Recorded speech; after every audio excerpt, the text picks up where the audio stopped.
Je lance un nouveau concept sur ma chaîne. À chaque début de vidéo, je vous montrerai une partie d'un personnage d'un animé. Donc ça peut être ses cheveux, ses yeux, son arme ou encore sa tenue. Les réponses, ça se passe en commentaire. On commence maintenant, bonne chance à tous.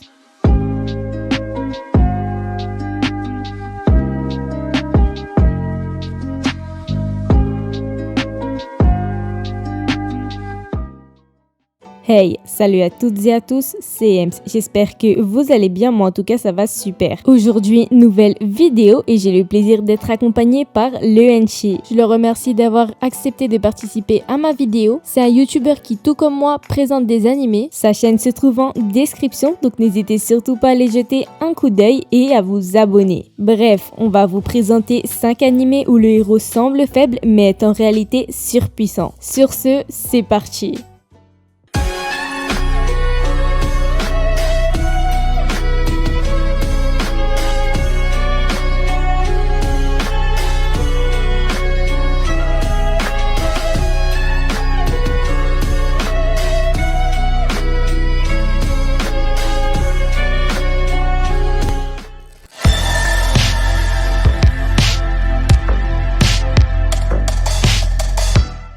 Une catastrophe sans précédent s'est abattue sur la Terre au XXe siècle. Le monde entier fut bouleversé par un impact de météorites. Toutefois, le mana, un élément inconnu découvert dans ces météorites, permit une avancée considérable des compétences de l'homme et donna naissance à une nouvelle humanité dotée de pouvoirs particuliers. L'histoire se déroule à Rika, la ville académique sur l'eau, appelée généralement Astérisque, et composée de 6 académies de magie. La ville est considérée comme le lieu du plus grand tournoi d'académie du monde. Un élève boursier, Hayato Amagiri, arrive à l'académie Sedokan et pour réaliser son souhait, il jure de se battre dans cette ville. Je crois bien que c'est le premier animé que j'ai regardé sur Netflix et j'ai eu un vrai coup de cœur, je l'ai même regardé plusieurs fois. L'anime touche pour genre action, comédie, ecchi, fantasy, romance, science-fiction et surnaturel. C'est disponible sur Netflix et Wakanim.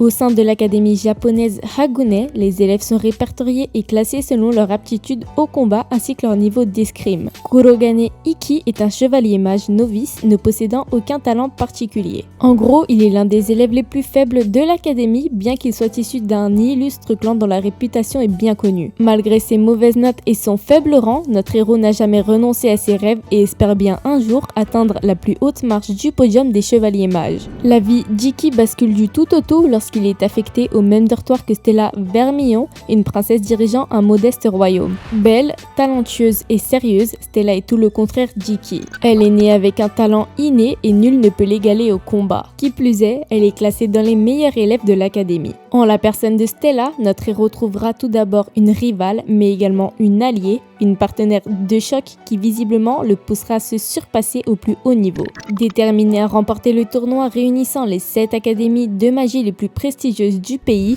Iki et Stella vont dès lors s'entraîner rigoureusement afin d'être sélectionnés. Animé que j'ai découvert sur YouTube et qui était très sympathique à regarder. Il touche pour genre action, drame, ecchi, fantasy, romance, school life et surnaturel.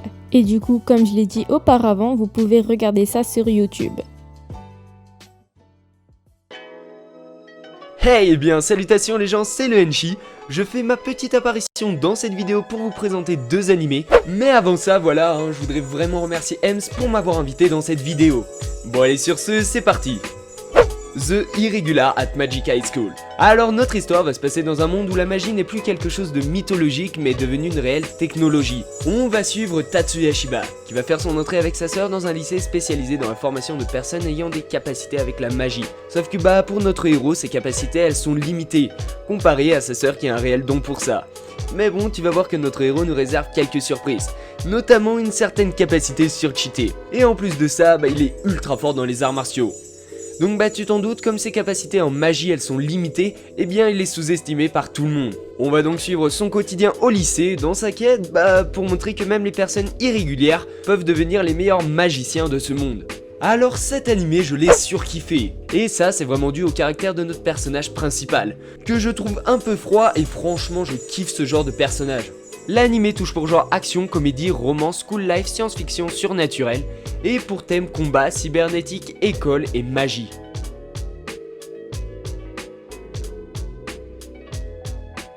Akashic Records. Dans cet animé, on va suivre une jeune étudiante qui s'appelle Sisti et qui va rentrer dans une académie de magie dans le but de l'étudier pour percer le secret du Sky Castle, qui était le rêve de son grand-père. Le seul problème, c'est que son professeur favori, celui pour lequel elle est venue dans cette académie, il est parti à la retraite et il a recommandé à sa place Glenn, qui est le professeur le plus paresseux qui soit. Du coup, tu t'en doutes, il est pas du tout qualifié pour enseigner et franchement, il a l'air assez faible. Mais bon, vous allez voir qu'il va nous surprendre. Surtout quand une organisation criminelle va s'en prendre à l'académie. Et c'est vraiment à ce moment-là qu'on va pouvoir observer sa surpuissance et découvrir une part de sa vraie nature. Alors cet animé, franchement, je l'ai trouvé vraiment bien. Après, personnellement, je pense qu'il faut pas regarder que le premier épisode, parce qu'il va juste permettre de présenter les personnages principaux, de mettre un peu d'humour dans l'animé. Donc vraiment, au moins aller jusqu'à l'épisode 2 voire 3. Et c'est seulement à ce moment-là que vous allez pouvoir découvrir l'intrigue de l'animé. L'animé touche pour genre action, comédie, fantasy, school life, et pour thème assassinat et magie.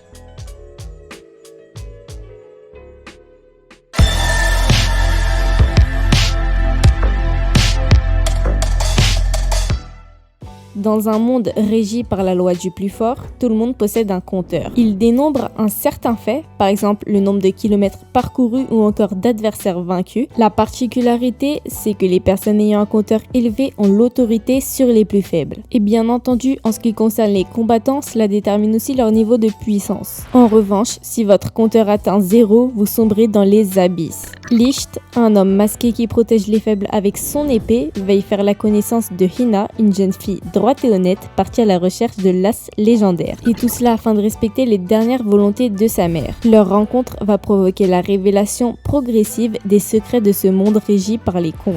Encore un animé que j'ai découvert sur YouTube, et oui, effectivement je traîne beaucoup sur YouTube ces derniers temps, mais du coup j'ai pas mal de bonnes surprises. Il touche pour genre action, aventure, comédie, drame, ecchi. Et c'est dispo sur Wakanim, alors foncez. Bon, et bien la vidéo touche à sa fin. Encore une fois, merci le Henchi pour ta participation, ça fait super plaisir. Vous pouvez lâcher des pouces bleus et vous abonner, ça encourage fort. Sur ce, c'était Ems et à la prochaine.